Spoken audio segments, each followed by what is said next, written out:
What's up, everybody? Welcome back. We have another incredible guest this week. We have Nicole Doria with us. She is a nutrition and fitness coach for Macros Inc. She's a mom of four, lost 135 pounds on her own, master's in human performance and nutrition, and she's currently getting her PhD in exercise science. So to say she knows a thing or two about a thing or two is putting it lightly. Welcome to the show, Nicole.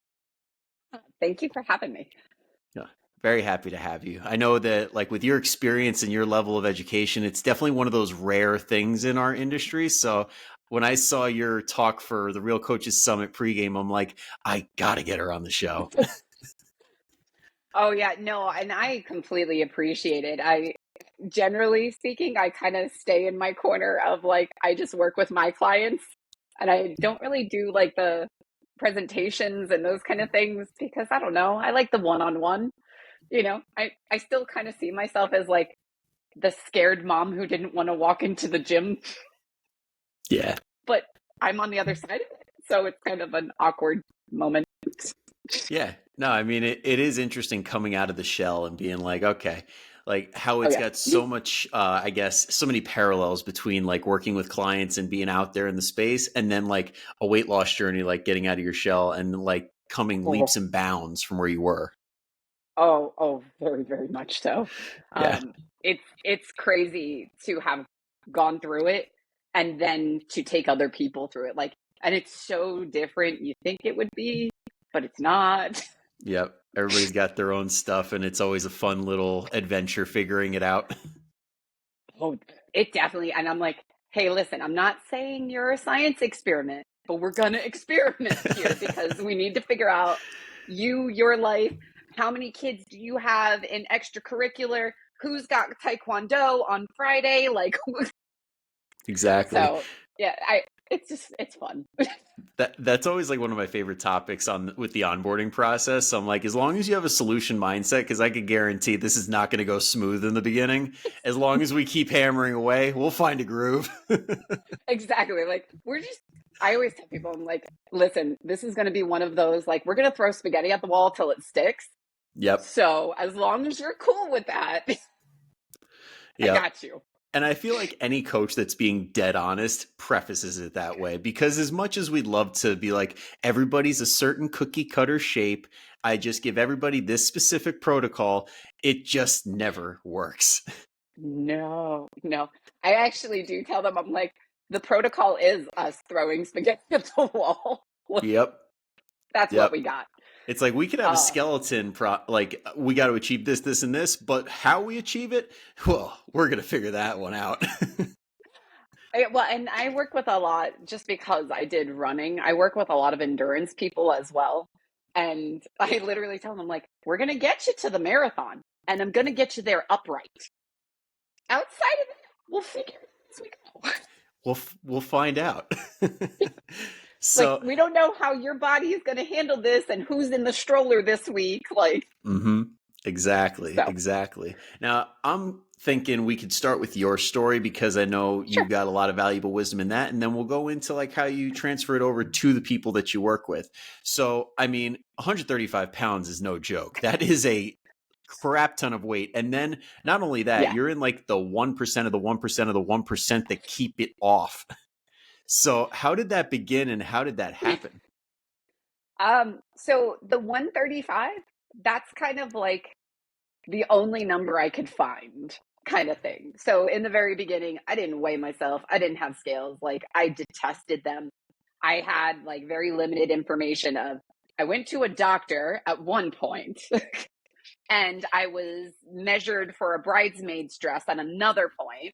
So I knew I measured around a size 24 to 26. And I knew at some point I was 265 pounds. Okay. Anything else, I have no idea. Because it was like... That's close enough. I mean, it's still a crazy amount of weight. Yeah. Well, I kind of lived in that my ignorance was my bliss. And that's what I went with. But honestly, I had tried...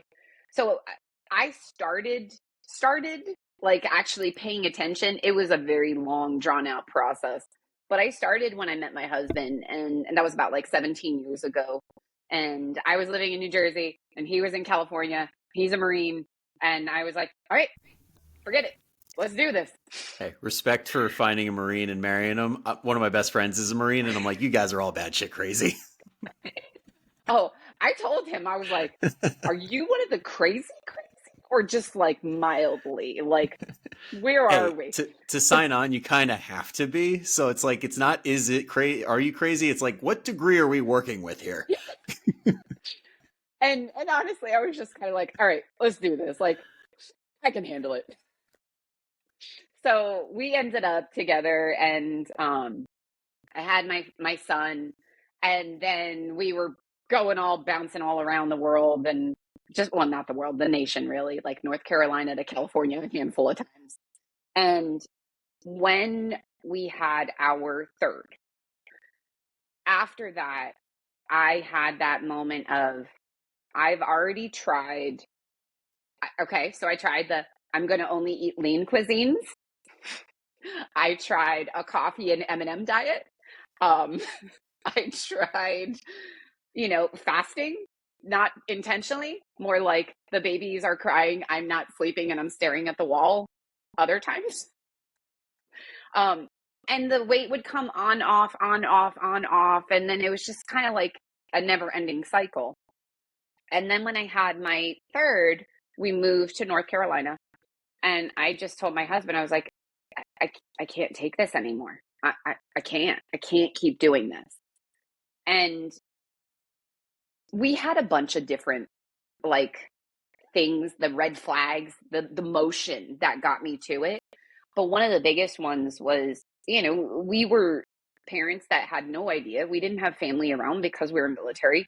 Um, we did the best that we could. And like my son ended up with like baby bottle teeth because we let him have snacks, like even if he was going to go lay down to sleep. Um, my third daughter, we had issues during my pregnancy of like low fluid, and they had some things, and they were like, hey, it might be part of your diet, it might be part of something else. And then it was just like a bunch of different things that were kind of piling up, and it wore on me. And when we moved there, I said to my husband, I was like, all right, I got to figure this out. I don't know what to do. I have no idea, but I'm just going to go for a walk. And he goes, okay, go for a walk. Um, I went for a walk, and I got lucky because one of my friends had also been stationed there, and she was a runner. And I was like, hey, what do I do?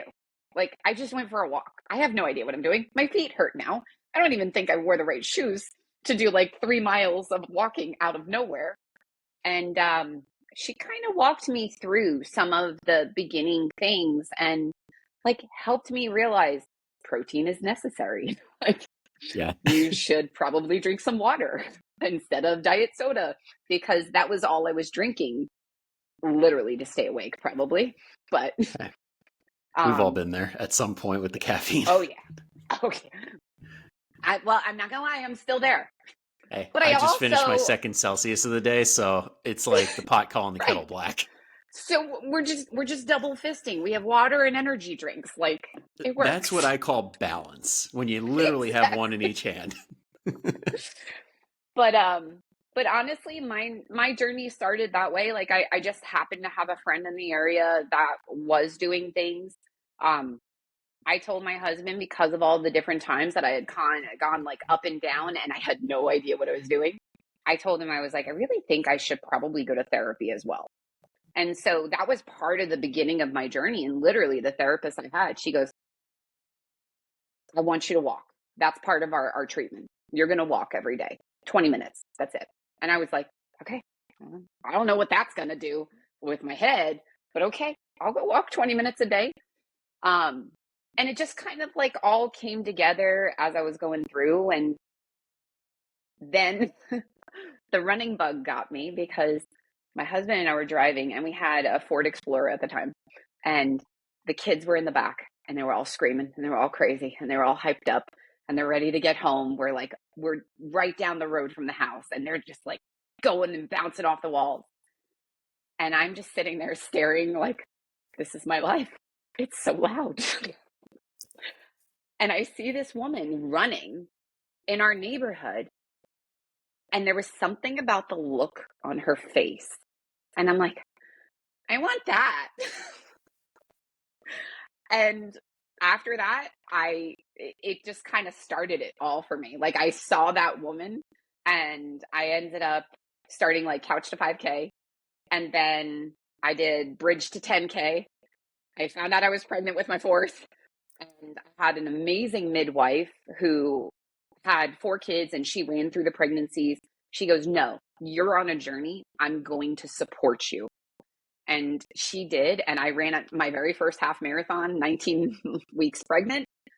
Um, I started back running after my fourth child was born. And, like I tried to space it out, but like as best as you can, with all the different things. And I just started running all sorts of things and throwing kids in strollers and having them on scooters. And we just changed everything after those like handful of moments that happened. Yeah. And yeah, it just kind of like kept going. That's incredible because I know that a lot of times when people start their journey, it's like, all right, I'm gung ho, I'm going to do this thing. And it's like, as coaches, we really just want to be like, no, no, no, let's dial it down. Yep, Let's yep. bring it back. Let's bring it back. But the foresight that like your friend had, especially too, just being like, let's just do this. Let's just do that. Like it works so much better than the shaming, than the holding, like feeling guilty and that whole Oh yeah. trap. Oh yeah. Well, and she was so good about it. Like she brought me, there was a meetup of women, like we would just all get together. We would go for walks with each other and different things. So it was just like the community aspect was there too. But it was literally like, hey, let me teach you what a protein does. Let me teach you what a carb does. Like they didn't say, don't eat Sour Patch Kids and eat an apple instead. It was, hey, you can have both. Just know like this one's a simple one. This one's going to be complex. This is what this will do for your body. This is what this one will do. Everything has a time and place. So it was very, very inclusive. And Mm-hmm. I liked that because it didn't play off the restrictiveness that had gotten me there in the first place. Yep. So, but yeah. Well, I know that there's probably so many people listening right now that either one are that person that's like fit in their group and they're like trying to preach the gospel to everybody and they're just Yep. not getting it, or they're the one in the friend group that has that one that's preachy and they're like, screw you, I'm just like gonna not do what you're saying. Like, what would you get? I guess we'll go with person number one. If they're like the fit person trying to like be like your friend and actually have an impact, what would you say to someone like that, where it's like, how do you influence the people around you? Um, Connection. That's everything. And it's honestly what I do with my clients. Like I tell every single person I work with, I'm like, you ask me anything. And when I mean anything, I mean it. And I have all kinds of different conversations that I didn't think other, no, look, fireworks. Hey. That happened Um, yesterday too. Somebody had fireworks go off, and I'm like, all right, here we are. iPhones, gotta love Special moment. them. The Um, people on YouTube will catch that one. yeah, but it's inclusion. That's what it is. It's the me too.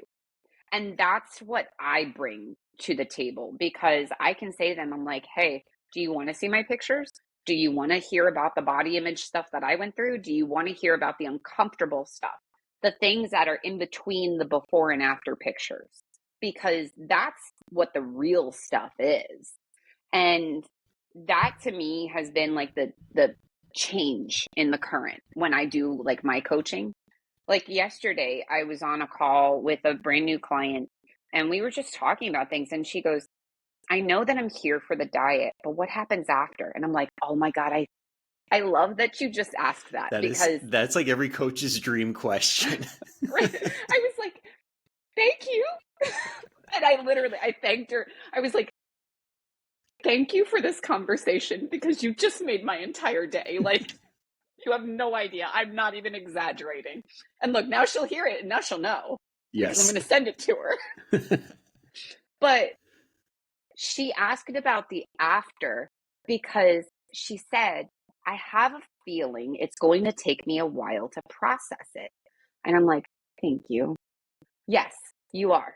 It's going to take a long while. It takes all of us, any women that were in this generation, this 40 to 50, we're so scared to add calories back in, to not diet. Even if we're not physically dieting, there's still that diet in the brain, like where we are with things and that fear of regaining, the fear of adding, maybe it's fat, maybe it's carb, depends on which diet you learned your nutrition from. Yep. But that, that to me is everything. Cause now I can say to her, because I've gone through those phases and I'm like, okay, so when I first got out, I had to lean on my coach every single day. And I'm like, are you sure I have to eat more? And he would say, yeah, yes, you need to eat more. That's the goal we have. Um, and he worked with me a lot and he gave me perspective that was outside my own. And what I kind of tell people is I was like, hey, just remember where your thoughts are right now. That is your learned behavior from before. Where my perspective comes in is the behavior that you're hoping to adapt. You're going to reject some of the things I say. All I ever need you to do is just keep coming back and asking the same question because you may need to hear it for 10 months in a row before you actually take it in and you're willing to try. And I was like, and I am okay with that. So I want you to know you have the permission to ask me. And I don't take offense. I don't think that you're kind of coming in and being like, I don't think you're right, or like you're insulting, like insulting intelligence or anything like that. You just need what you need. And sometimes that's 10 months of reassurance that it's okay to eat Yeah. more carbs. And I think there is this unrealistic expectation, especially on the side of the coaches, where it's like we say something once and you're just going to get it, even Right. though being 40, 50, 60 years old and you've had this messaging for 30, 40 years of that, one statement is not going to just wipe that away. Oh, no, no. And like I always tell them, I'm like, hey, listen. So I originally, don't worry, I know nutrition now, but my original nutrition came from Weight Watchers, Atkins, Nutrisystem. And I can even tell you which Nutrisystem snacks were the better ones because my brother and I used to race for the box, open it up before my mom could get it so we could grab out. They were like these little white cheddar puffs. And they would start I laughing. But actually I was like, remember those. Wait, you unlocked a memory. but that's just it is like, I tell every single one of them, I'm like, one, our parents did the best that they could. Yeah. Nutrition information back then, oh, have some Tang, some Well, Ovaltine. I mean, they were operating in the dark. There's no other way to put it. Like everybody was doing their best. So we really can't knock them for that. We're just Right. extremely privileged living in the era that we do now. Like we actually have some Support. solid nutrition information. And now, 10, 20 years from now, we're going to have even better information, especially as it pertains to females, especially in this 40 to Yeah. 50 age group. Like we're making giant strides. So big. And that's like the other thing is a lot of times in those different like situations, I'm telling them like, hey, it's gonna change and it's gonna change fast, but that's a wonderful thing. And like you said, like I need them to come in with that solution mindset, that growth mindset, be open to this because science is ever evolving. Yeah. If anything is absolute, I need you to challenge it. Mm-hmm. Like that is the main thing because no carbs, why? I want you to say why. If Yeah. anybody says that to you, please, for the And love of God, say why. this comes right on the back of, I don't know if anybody's caught it just yet, but the carnivore MD, the guy Saladino, what's his name? He's basically carnivore MD online, and he just came out and said, yeah, I don't do well on keto. My body is not, I don't think being in ketosis for my entire life is actually a healthy thing. And it's like people have been screaming that at you and telling you you're an idiot for years. You know, carbs are wonderful for so many reasons. Hey, I'm in the camp of like, hey, you can go keto. That's totally fine. That's just more carbs for us. I'm like, just please don't take my banana bread. Don't take anything else. You leave me alone. You go eat your keto. I will eat my bread. We will both be happy. Well, maybe. Maybe we'll Well, both be happy. yeah, happiness is subjective. I mean, everybody's happy in the beginning of their diet when they think it's working, and then give it 4 or 5 weeks and they're miserable. Well, I knew it was going to start. There we Um, go. the pug barking. It's okay. It's barely coming in. You're good. Those Okay. headphones are doing a wonderful job. Perfect. But yeah, like, and so it's just crazy to me because that is part of the conversation is literally like, hey, I know you've learned these different things. Ask away. Ask anything. You have open space to ask. And I promise you, you you're not dumb to me. It's not a thing like that. Like literally ask. And so I get a lot of really, really cool questions because I give that open space. But I think that even goes back to that scenario too, is that's what I bring to the table is there is the me too. So it makes people feel better about asking me because they're like, well, wait, so did you have this experience? And when I can say, oh, hey, let me teach you a thing or two about Atkins now, um, it just does. It opens up the space. And I have a lot of clients. I love when they do this. I love it so much. They go on TikTok, they see a reel, they send it to me, real or not real. And I'm like, ah, okay, let's have some fun. And we'll have a bit of like back and forth. And then I actually say to them, I'm like, hey, now I want you to go ask somebody else that you know is a professional in this field. I want you to get as much information as you can because I want you to filter out what you don't need and I want you to make your own choice. And they sit there and they're like, wait, what? I I think we all have to kind of make it our own way. Yeah. Like what I do may not work for you. Like for Well, me, it's a because, big thing with like meal plans. Like you yeah. may not like what I eat. And I think the people that do get preachy and like say, this is the only way, they say it so vehemently and so aggressively because they know it's empty.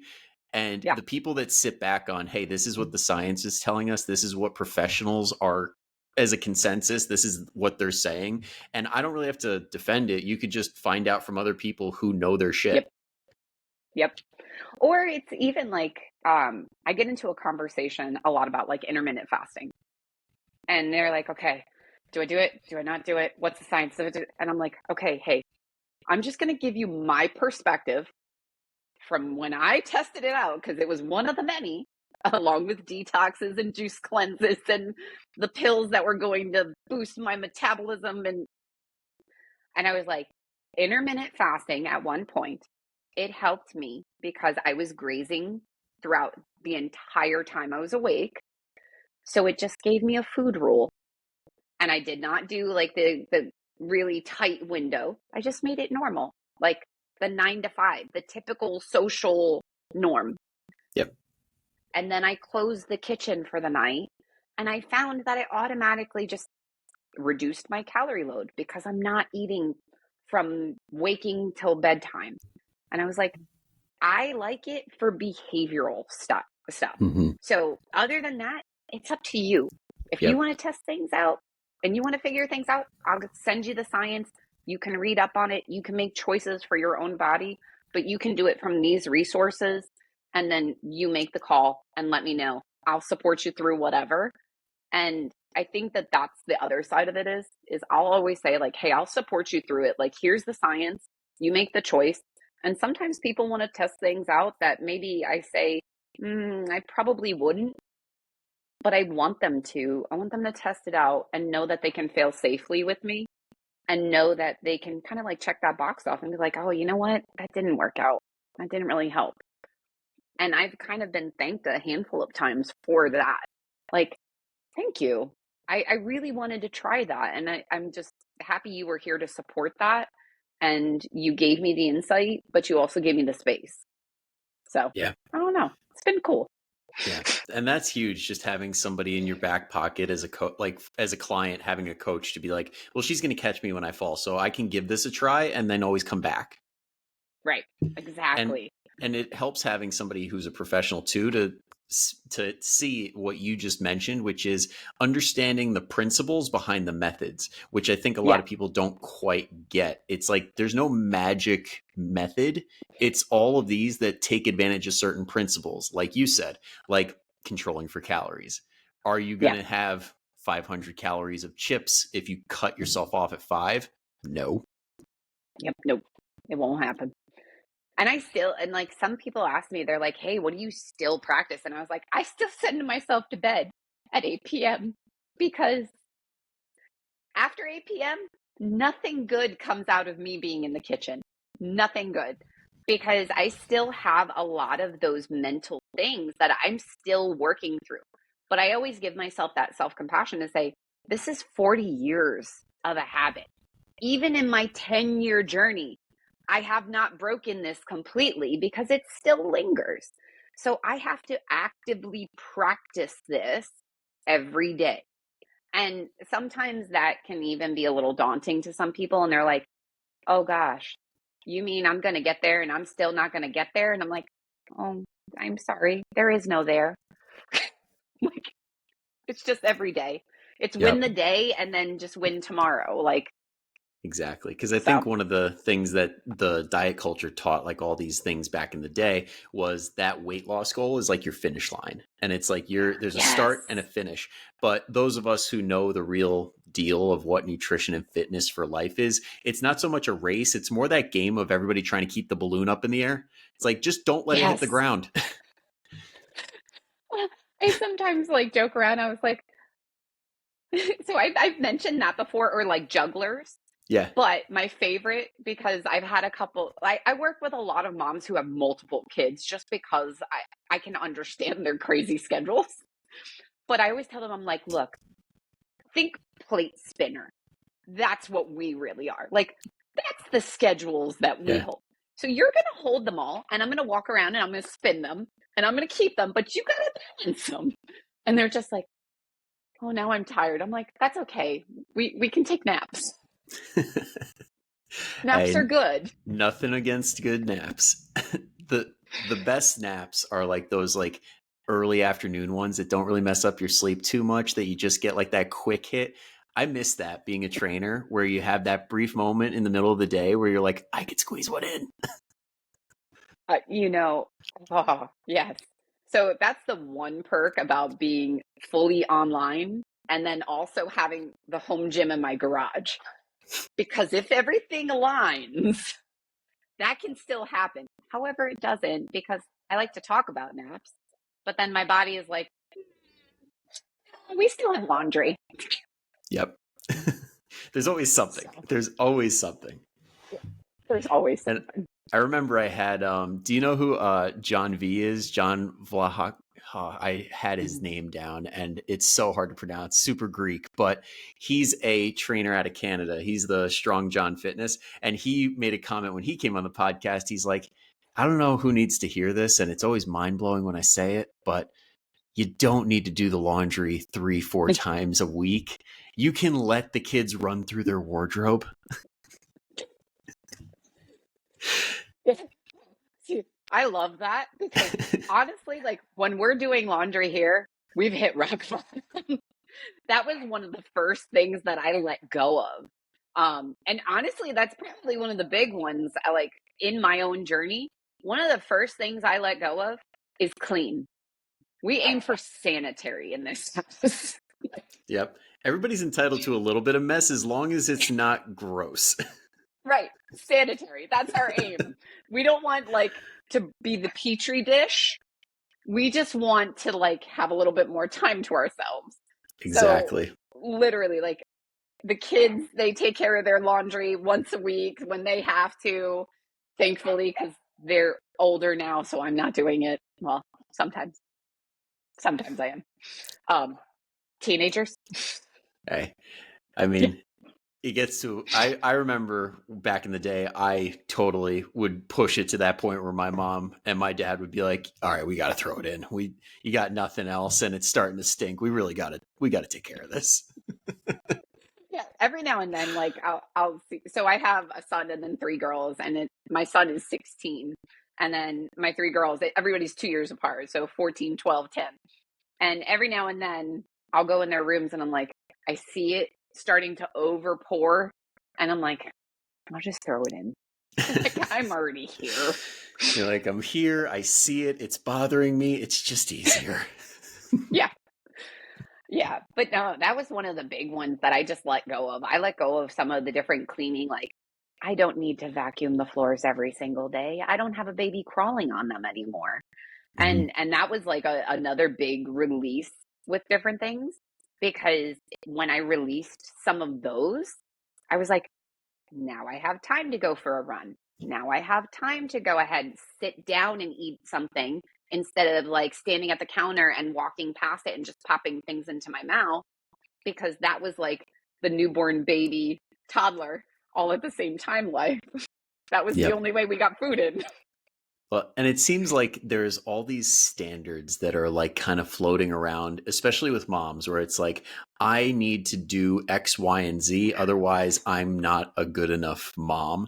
And it's like, it sounds suffocating and like there's a constant weight at all times.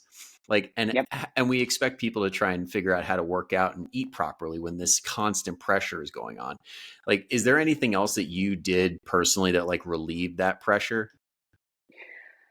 Honestly, it was that the big thing was the cleaning piece for me, but it was also a lot of mindset stuff. So, I had a group of moms that were the best because it was a mix. It wasn't just young moms with one baby. It was a mom who had a teenager. It was a mom who had a special needs two second grader. It was a mom. So I had perspectives from different ages, different stages, and all of that.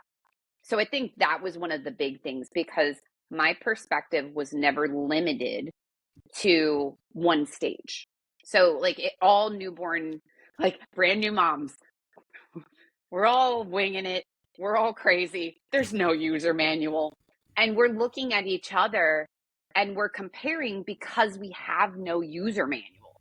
And so literally when you start looking around and you're like, okay, she's doing cloth diapers and she's washing them all and she's making her own baby food and she's baby wearing and they're co-sleeping, and so I need to do all of those things, and my baby is 6 months old and they should be playing with blocks already, and I'm like, oh sweetheart, like I understand, I was there, it's crazy, I know, but having that perspective of moms at other phases of life is one of the biggest pieces.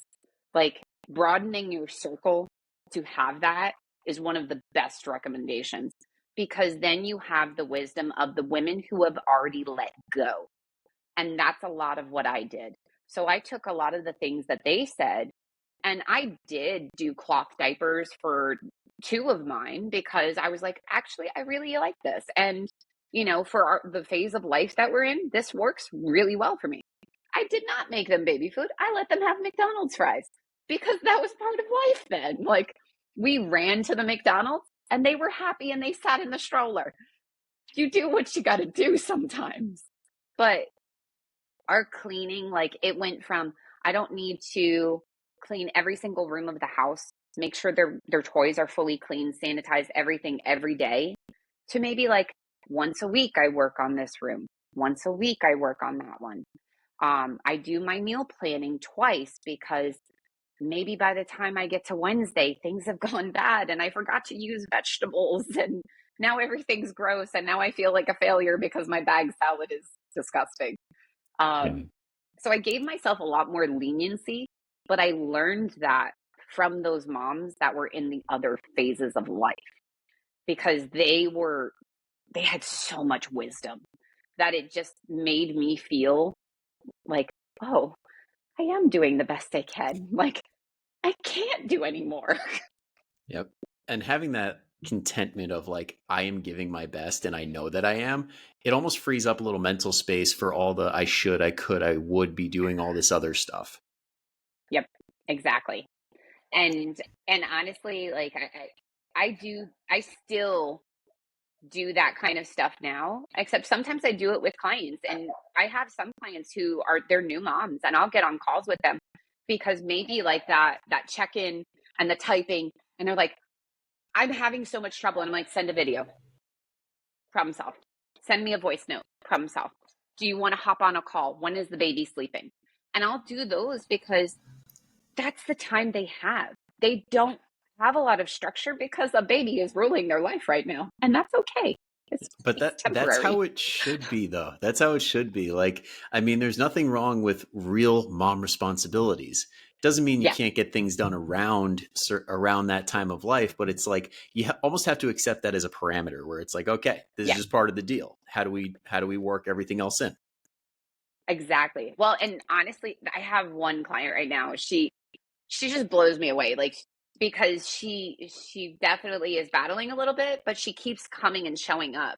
And like, I made her this entire training plan for her to go into her home gym, and it had the barbell lifts that she loves because we focused on enjoyment. Because I'm like, I know you are struggling right now for you, like finding a time and space for you. And she's nursing, so right now her body is still not her own, and so we set this whole thing up. It had the greatest intentions. And now her toddler is sleep regressing like again, and there's molars coming in and there's something. And so I told her, I was like, stop, it's okay. It's okay. And I redid her entire program, like on the fly, gave her all dumbbell workout. She took the dumbbells outside into the backyard while her toddler is on the swing set and did everything in the backyard. And she came back in, she goes, I'm crying right now and I don't, it might be hormones. She's like, it's a good likelihood. But she goes, you just got me to do a workout that I've been so frustrated trying to get in for the last 2 weeks. And I was like, it's okay. We can make anything work at any time. We just need to know we need to change it. Like, don't marry yourself to anything because they're dictating your life. So we're working around, they're like little mini bosses. We're working around them. Yep. And I'm glad that you said that about like, don't let that. I'm I'm gonna like I have so many thoughts on this. I'm not gonna lie. There's Okay. just like It's a lot of okay. things going on right now. But like when it comes to the whole idea of not feeling like you have to stick to rigid plans, because I think that's another thing back in the day. Like you have to do everything this specific way. You have to hit the gym for an hour. You have to do this. And now we know better where it's like you don't have to do shit. You can do 10 Exactly. minutes and make a lot out of that 10 minutes. Oh yeah. Oh yeah. Well, and there's a bunch of times, I'll even be honest now, like there's times when I have my training program and maybe it has like 4 different lifts that I'm doing because I'm going a little bit more on like the powerlifting side. So there's less overall exercises. But there's times when I go in there and I tell myself, all right, just do 15 minutes. 15 minutes, that'll get you through your warm up. That'll get you like into that first lift. If you're not feeling it in 15 minutes, you can leave. And I give myself the permission to do that because honestly, sometimes I just don't have it in me. And that's been like the big thing. Like throughout the entire process, I have worked really hard on that balance between my self compassion and my self discipline. Like there are times when I know I need to push, and there's times when I know I need to pull back because being a mom of 4 with 6 animals, with a husband who is Marine Corps, did the whole 20 years, all of this combined, I thought I was Wonder Woman and could do anything at any time. And who needs sleep, right? And What's sleep? but and I know. So I got yelled at when I did a last podcast because one of my clients, she was like, "You need to give yourself more credit for the things that you've done." So I still get yelled at, Right. Your but clients are your bosses, right? You got to get yelled at once in a while. right. But but I did do like the half marathon, marathon, ultra marathon. I did do a triathlon. I did do my master's. I am working on my PhD. And I'm doing this with kids, but I have that self-compassion and that pullback in other areas. And that's where I think sometimes people look at me and they're like, well, you've got 4 kids, you did all of these things, I should be able to as well. And I'm like, yeah, but there's a lot you don't see, and I'll tell you if you ask me. But I gave up a lot of other things because these were important to me in that moment. And I got really lucky for the fact that my husband, like, he is crazy supportive. Like, he was the throw the kids in the car and meet at like mile 22 of the marathon as he's fighting traffic, and then he's putting a baby out the window saying, "Yell for mommy." Well, he is that's that guy.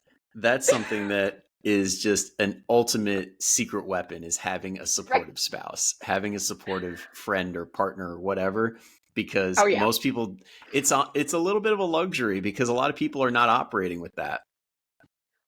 Well, and honestly, like I work full time. I am doing my PhD.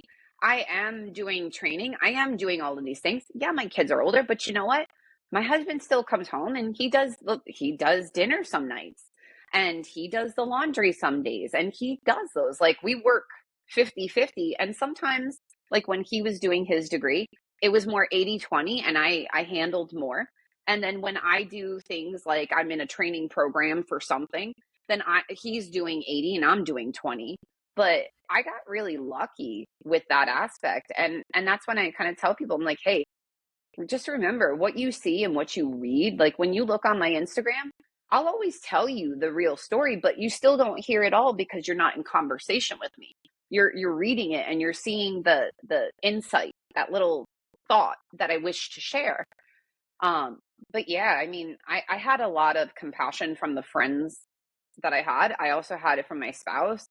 Um, and a lot of the things I let go of a lot of other things. Like there was a cost to some of it. And, it was kind of like I made that moment with him and I'm like, hey, are you okay with this? Like, this is what it's going to cost us right now. Um, the I did do a bikini bodybuilding show, and I did like because it was like they had a transformation category, and it was an amazing experience. By the way, like those women that get up in those things, like I was there with them, and that's another one I get yelled at for because they're like, "You're amazing too," and I'm like, that feels uncomfortable. Okay, um, but all of these women are up there, and they're in these bikinis, and they're strutting their stuff, and you know what?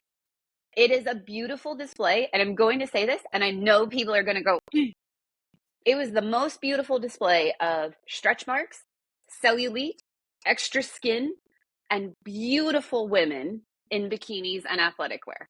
It was the most beautiful display I've ever seen. And these women shine. And when I went through that process, oh, my husband basically took all the responsibilities because I was a shell of a person. But But this is the yeah. stuff nobody sees, because all they see is the Instagram picture where they're like, that looks so great, I want that, but they Yep. don't know what actually goes into that.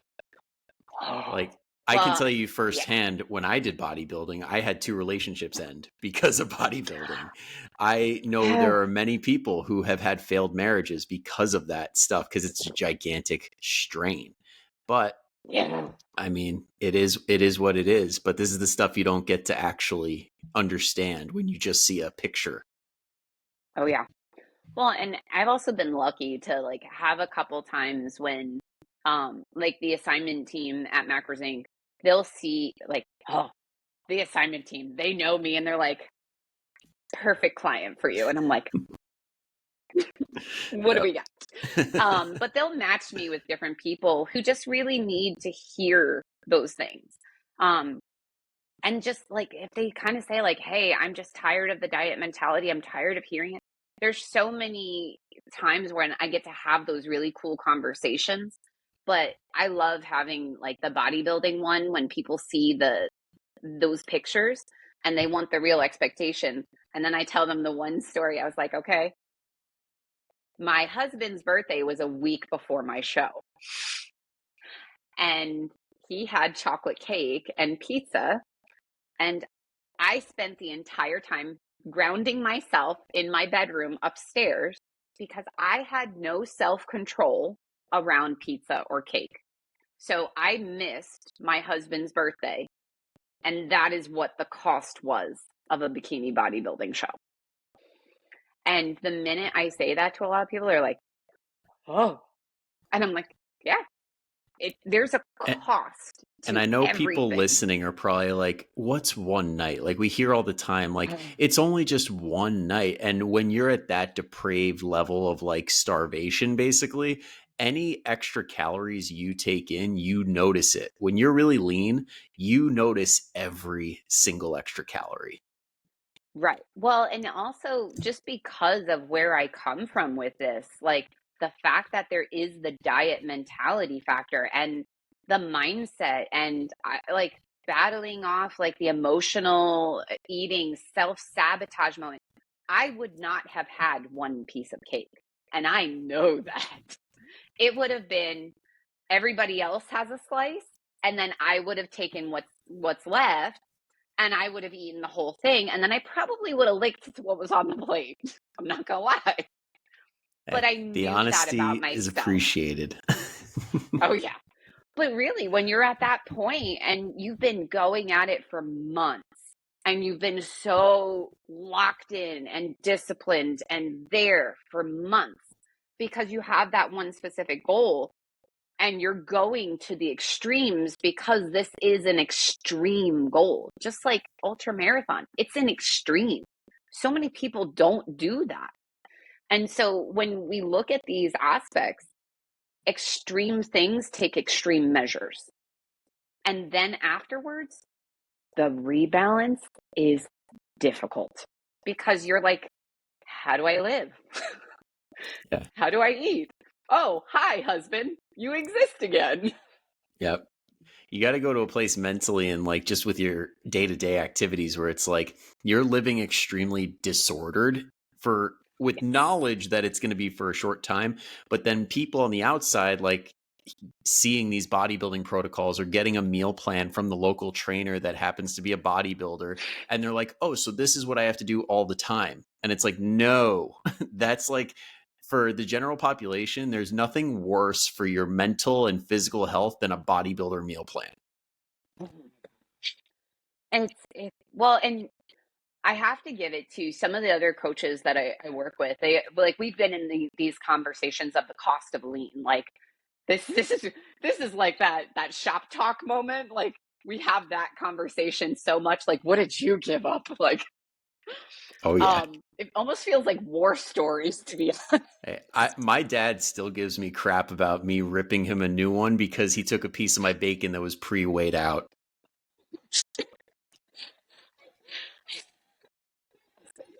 I almost like snapped him with a fork because he took a tater tot off my plate.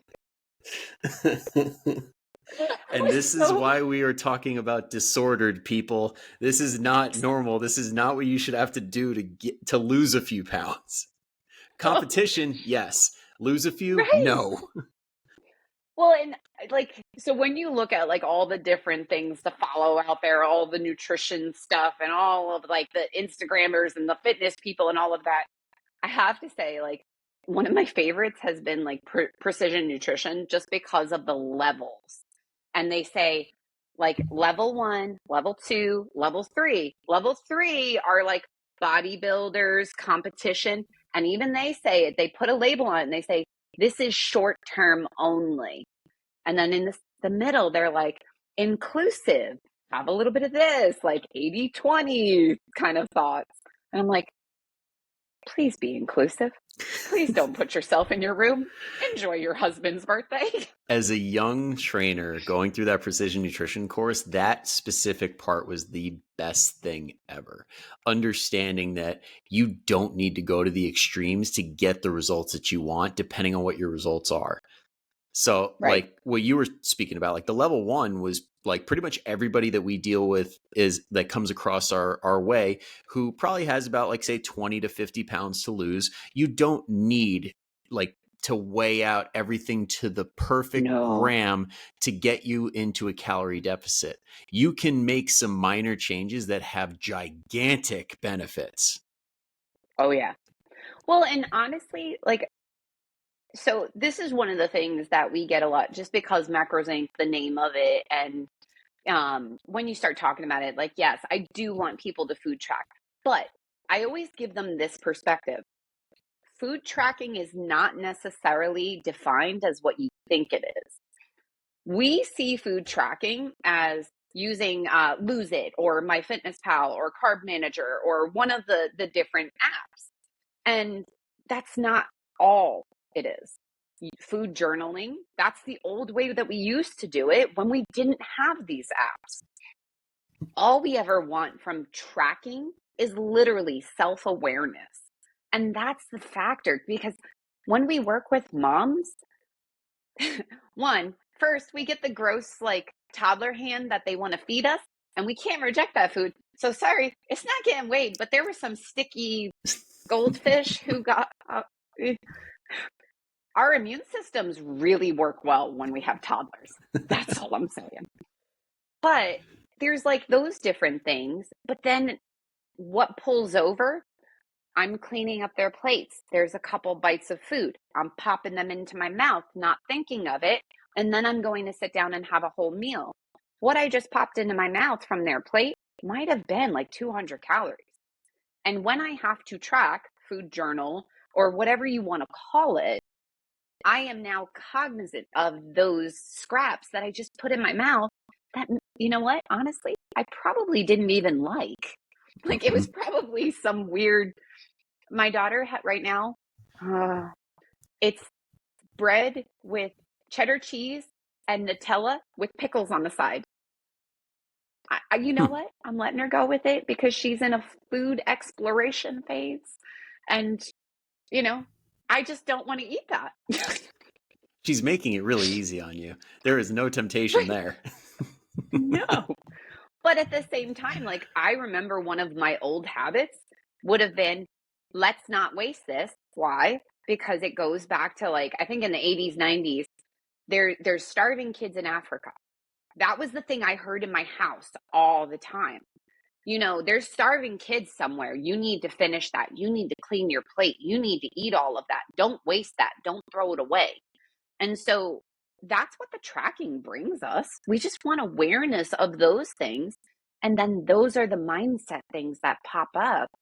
And then we can sit there and say, like, okay, cool.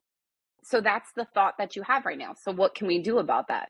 Well, maybe we can put less on the plate and then tell them, you can come back for seconds. Now you're not wasting as much, because honestly, toddlers are not going to eat full portions.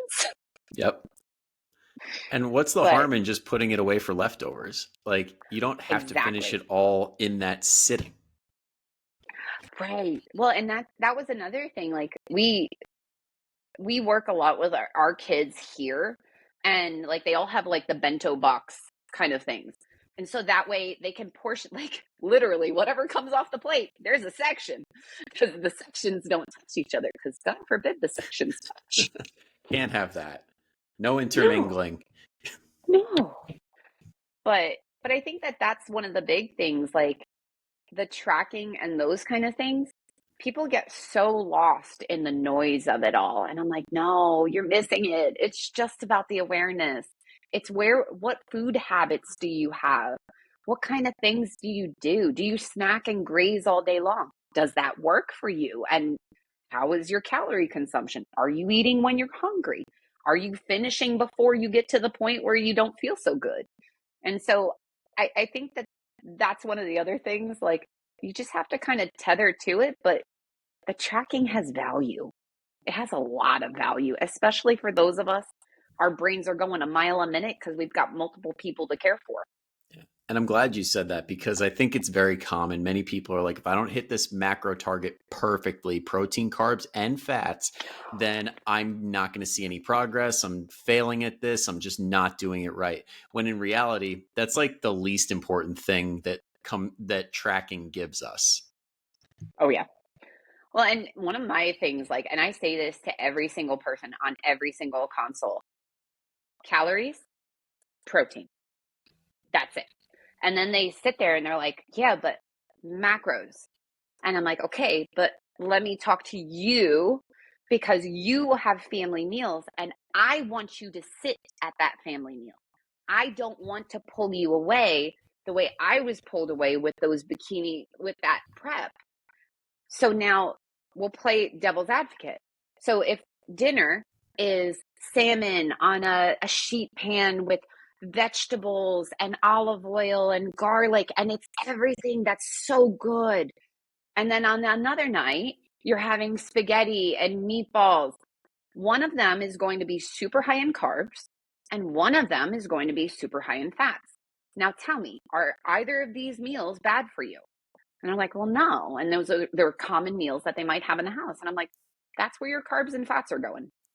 That's it. And I was like, if both of these are portioned so that they can fit in your calories, it doesn't matter. And now you're sitting at the table with your family still. So we've still got you connected and we still have you with your family. And honestly, that right there makes it sustainable because a lot of the things you do right now, you need to keep doing them later. Well, I don't know if I buy into all this. I mean, there's this biopsychosocial model that I think is just complete crap that we always seem to ignore because it's all about the biology. It's just the numbers, right? It's not about your it's not about your mental state, it's not about your social connections, your culture. None of that really matters. Yeah. Until COVID hit and then everybody realized, oh wow, I need people. Yes. That's when I made Even up the introverts. Oh yeah, no, that's when I made up my mind. I'm like, I can never give up working with people in person because I'm like, I need some sort of touch point throughout the day. I need to actually see somebody in person that has a conversation. So a lot of moms, they think it's hilarious because I have a full home gym. Like I spent money on this gym. Like Oh, it I've has seen the everything I clips. need. That Yeah. space looks legit. I still have a gym membership that I pay every month. Why? Because I need to leave the house sometimes. Because otherwise I'm gonna go stir crazy. And you know what? I don't even talk to anyone. I just go and I need to have people around me. Yep. Hey, environment matters. Like I know like I always am the type of person I work with. I'm like pushing them towards the gym. I'm like, just let's Yeah. give it a try. I know you like working out at Yeah. home, but let's just give it a try. And it's not so much like, oh, because I can have such an easier time programming. It's because when you go to that environment, all of a sudden it's like an extra room in the house where you can disconnect from everything else. So you can be around people that are doing what you're doing. You feel the energy, and it's so much Yeah. different than working out at home. Well, I can lift more in my deadlift when I leave. Exactly. The weights are lighter when you're not at home. I've made my husband like test out the bumper plates and like go on the scale and hold it and then not because I was like, why did it go up so smoothly when I went to the gym? And like we're like, maybe it was the wood platform.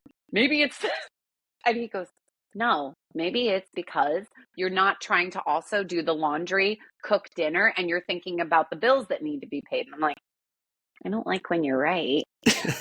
See, as a husband or in my situation, boyfriend, there is no better feeling than when your significant other looks at you and is like, shut the hell up. I know you're right, but shut up. and and so like we've been together for a long time, and in the beginning he did not get that. I would just be like and give him the face, and now I give it to him because I'm like 17 years, here you go. Yeah, I'll it's like let you I'll have it. throw you a bone once in a while, but that's all you're Yeah, getting. but really like leaving the house and having that membership still, one, the drive is the best thing in the world. Sometimes it's dead quiet. I don't even turn on the radio, nothing. Those are the And I best. just, right, like Oh, you just kind so of, good. you have transition. And that to me is everything because it's like, I'm not thinking about the 10 million things I need to do. I'm having that moment that we're just driving and I have a purpose. It's one purpose. I'm going to the gym. And that's just kind of that. Sometimes I'm listening to a podcast. Sometimes I'm listening to a book that I'm listening to at the moment. But either way, I'm having a transition from my normal life that is about everybody else, me included, but mostly everybody else. And then I'm going to a place that's only about me. And the moment that I walk in there, it's just about me. It's about what I need to lift, how I feel, how am I stretching? How am I breathing? How am I doing this? And then when I leave, I am so dang happy. Like my husband, sometimes he goes, I love when you go to the gym. It's like an attitude adjustment. And I'm like, I know, I come back so much nicer, don't I? It's powerful, and I'm happy you said that because like my girlfriend's the same way. Every time she comes back, she's like lighter and feels better, and I'm like, "Whew, this is great. I don't have to worry Yep. about getting yelled at." Yes. Well, and most times, like on my way home, I'm like, does anybody want anything? Like, I'll stop and grab food. What do you guys want? And they're like, you don't, you don't ask that normally. But these It are the is. benefits that people don't realize when they work out consistently, that this is stuff that happens. Like you kind of find this new version of yourself that isn't as stressed out, that doesn't like hold on to things as much, and you're able to let it go because you put it into something productive. Oh yeah. Well, and this year for me, like, because so every year I try to challenge myself with something else now, just because it's hard to stay in it. It's really hard to stay in it and just keep fighting that. So this year for me, I have been, my phrase is consistency is my love letter to myself. And so when I go and I do these different things and I give myself that permission, the 15 minutes, that means I'm still consistent. When I go and I get it done, I am still consistent. When I plan out my scheduling, I'm still consistent. And I found that as I work through these different things in these different years, my boundaries with other things get so much better. My resolve going through different stressful things, like, I put it all out there. Like, my kids have gone through a lot of mental health things with the military. My third daughter is autistic, has ADHD. Like, we've had tons of therapy, we've had tons of issues with insurance and diagnoses and all things. And like, our fourth child had a bunch of speech things because she was home with our other child. And so she learned from her. And like, we went through all of these different things, but I'm so thankful that I had been on the journey I was, because my running long distance made me able to endure those things better. Literally, it translated over. My ability to make it through those hard strength workouts where I'm like, I don't want to do one more lunge because my knees are going to give out. Those are those moments where I can sit back now when I'm having these different family things and there's so much tension, and I can live in the tension. And to me, like, that's the difference on the other side. Like, once you lose the weight, you start to realize, holy crud, these things do translate. It's not just I went for a run. It's not just I lifted some weights. It's I increased my window of tolerance through life. I can take on more stress because I trained myself to take on stress. And so literally, like, my kids have come in before and they've been like, have you worked out today? And they test me now because they want to tell me something, but they ask me first. But at the same time, I'll just be like, hey, I haven't, but I'm good. What's it? And I respond better now. And it's like a whole different life change. And just the journey keeps getting cooler and cooler.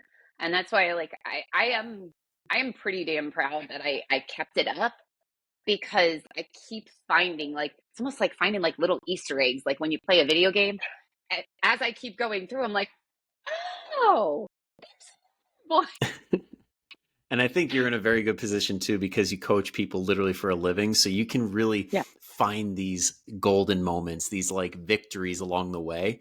And I think that's what a yep, lot of people like when they get started need to really get in the mind frame of like, there's going to be a lot of good things happening regardless of what the scale says. And I got to yep, be very cognizant of that. oh yeah. Well, and it's so I kind of like, I love the book, Marie Forleo, Everything is Figure Outable. I think, yeah, That is I a think that's what great it is. title. Right. But it speaks to the Jersey, New York side, Oh, because yeah. that's where, yeah. Um, But so in her book, I want to say it's hers, towards the end, they have this like one section that she created a hype file. And that is my thing that I tell a lot of my clients. I'm like, collect the comments, collect the kindnesses, collect the little things, because you're going to be surprised with what people say. And they kind of look at me and they're like, really? And I'm like, okay. I went to get my blood drawn, and the woman was like, "Ooh, you work out." And I'm like, thank you for this. And it's just funny because it's like those things, they still happen and you still hear it. I've been complimented for being able to take all of the bags out of my cart and walk them to my car. And they're like, "Ooh, look at you." And I'm like, thanks. And the fact that you're getting these compliments in Jersey speaks even bigger. Like, I mean, I went to school in West Virginia. I know compliments are not that hard to come by in certain areas of the world. This is not one of them. Well, it's funny. Yep, the kids are about to be home from school. That's why they're Oh starting to go boy. crazy. But yeah, no, it gets really cool. But the hype file and that whole thing, like I've done that with myself the whole time. Um, like my friends know that I'm notorious for like screenshotting, but I do that because I want to go back and I want to see that when things get bad again, when the stress comes in again, when things are low again, because those things matter. The NSVs, the non-scale victories, those matter. Being able to take all your groceries, all the bags in one trip, that's a pretty cool thing to be able to do and say that you can. Especially when you like look at the perspective of it, like I've come a really, really far way, and these are all the really cool things I can do now. And I think that that's, to me, maybe that's like the coolest part of coaching. Like you get to see people realize how capable they are, not just strong, capable. Yep. So I don't know. I think that's And probably it with you me. just gave me such a good idea. I might just like, because every week for the, or bi-weekly, depending on what they are in, but we keep track of non-scale victories, and I'm like, we have a whole bank of them. Like I gotta just like share people's like check-in files and be like, you know what, just take a gander, just take a look. It's so, so good. Like I literally, so you can't see it, I'm pointing to it, but I have one on here that says phone happy. And literally, it's the screenshots of things that people have said to me. And I do it now with clients for that confirmation and that good feeling for me as a coach. Because man, like if I get that message that they're like, I went out on a date night with my husband and I ordered what I wanted to and I didn't have any guilt. I'm like, you did it. Yeah, proud And parent moment. Yes. I know. But so a lot of times I want to keep that moment because it gives me confirmation of like, this is what I'm called to do. Like I'm taking people through these moments where now they can have this amount of like self-compassion, but they're still balancing it with that self-discipline. And to me, it's like that give and take, the push and pull, instead of like pushing so hard you're burning out or not doing as much. And like I said, living ignorance is bliss. It really was blissful for a good time. But yeah, it's just, I don't know. The hype file, phone happy, like it just makes you feel good. And then you want to just keep going because you want to keep collecting it. Exactly. It's so much easier when you're striving towards something that you're enjoying or that you're getting fulfillment out of, rather than just guilting and shaming yourself to the finish line. Because, like we said, Exactly. there's no finish line. And as long as you're enjoying it, you're going to keep it going. We're human. Oh, yeah. That's why we fall into this trap of eating too much food. It's delicious. We like doing things that we want to do. We just need to make sure that what we want to do is productive and beneficial. Oh, yeah. Wow. And just like that. So, one of the things I tell a lot of people, I'm like, you can't hate yourself into a body you love. It's not going to work. It's Impossible. you can get there, and you're going to look at yourself and you're still not going to be there in your eyes because it's not going to happen. It's not going to work. Um, and it really is. It is all about like just finding that balance of feeling capable, compassion and discipline and just awareness. And so many of these different things can be built up, but they take time. They do. Like, that's the other part. Like, if you try to rush it and do, like, I'm going to do everything in 6 to 12 weeks and then I'm going to be done. Oh, let me tell you, I've been at this since 2012. I'm still not done. Well, you can learn the tools in 6 to 12 months, but it's not going to do the entire job. Yeah, because then you have to apply and then you have to use them. And sometimes you realize your hammer really needs to be a screwdriver. Yep. Yep. Absolutely. Now, I definitely want to respect your time, and you've been so generous with it so Yeah. far. We're well over an hour, and honestly, I feel like this conversation can go for 2 or 3. But I'm no Yeah. Joe Rogan, so we'll put a cap on it. But I cannot let you get away without asking the final question of the day. So, are you ready? Yes. All right. So, every guest leaves a question for the next guest without having a clue who they are. Oh, no. And this one actually comes from one of the RCS attendees. Did you get to meet Doll? I did not. Oh, okay. Great woman. She's got her own like incredible story. But if you guys haven't checked out her episode, go back right after this one. But she asks, what strategies or insights can help individuals overcome the fear of making life-changing choices and embrace the potential for growth and fulfillment? Oh, no. It's a loaded question. It is. I guess we'll go top 3 or top 1 or 2. Oh, but see, like, I just have one, and I think it's more my personality. Perfect. Do it scared. Just do it. Like that whole quote, do it happy, do it scared, do it tired, do it, just do it. Because the only guarantee of you not moving is just not moving. That's it. That is like, there's so much release with that. You just have to get in motion. And that motion, like I said, I just told my husband, I'm going to go for a walk. I don't know what else to do. I'm just going to go for a walk. That was it. I had no idea what I was doing. The whole time I had no idea what I was doing, but I just did it. I did it terrified. And my husband, he says it all the time. He goes, I don't know how you did half the things you did, but he goes, you just like say, okay, I'm going to do a bodybuilding competition. And she's going to do it. I don't know how, but she's going to, because she just decided. So that's my thing. Do it scared.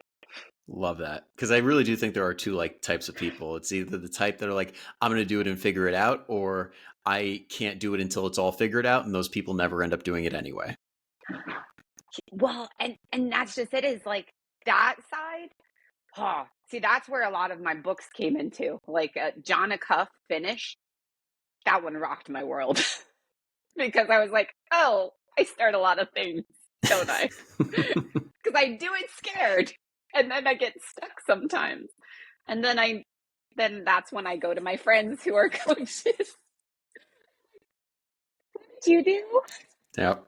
Yep. Well, that's the key, right? You start it and then eventually it becomes glaring. Like you can't plan for everything that's going to come your way. But when you're doing the thing and something is clearly the bottleneck, you're like, crap, I really got to fix this. Who's good at that? Okay, this person. Yep, exactly. Yep. Like I said, everything is great book. That might have to be the title of this podcast too. It might have to be. Yeah, but it is. That one's a good book. John Acuff Finish is a good book. But man, yeah, no, just do it. Do it scared. Just get in motion. I'm gonna have to find those books and put them in the show notes. And just so I don't forget, this is usually the part where I ask how the people can find you, because I'm also going to be putting that in the show notes. So if anybody's like, wow, Nicole's awesome, I want to see more of her stuff, like where can they find you? Mainly on Instagram. Like I'm in some other places, but I just don't check it as often. So Instagram, and it's nicole.m.doria. And I have a blog, always on my mind.blog. I literally give all of it away for free. And it's just part of who I am. It's part of what I believe in. I mean, as a coach, the only way we lead is by serving. And the only way that we can serve is just give it all. Yep, absolutely. And I'm very much the same way. It's like give away the house, let people see success. Yes, And if they want to take that next step, that's why we're always here. exactly. Yeah. Well, thank you so much for coming on. And everybody, just as a thank you to Nicole, like if you ever heard anything throughout this hour and 15 where you're like, wow, that was profound, or like, wow, that really hit me, or you know somebody that needs to hear this, go ahead and send it their way. Okay. I'll thank you. I know Nicole will thank you too. So thank you in Oh, very advance. much.